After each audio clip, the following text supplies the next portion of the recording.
这边有点弯了。The alignment is not correct because the customer is not only the upper part, there's this bottom part as well.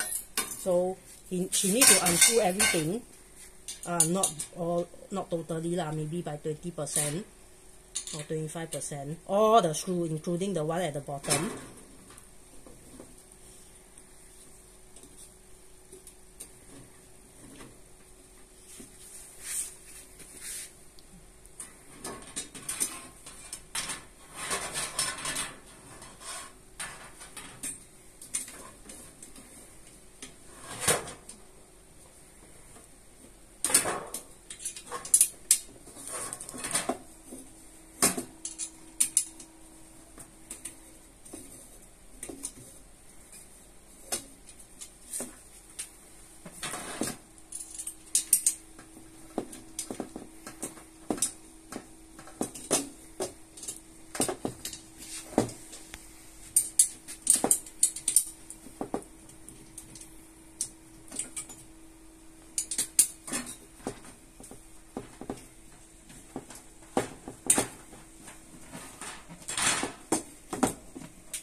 After I unscrew, the thing is a bit loose already, so she can amend.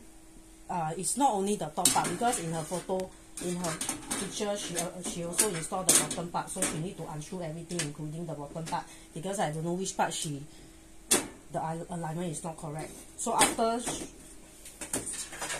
the thing is aligned, then she need to screw back. But when she screw back, she cannot screw one part totally 100%. She need to screw a little, so that it will not like one side super tight and then the alignment go off. Okay, that's all.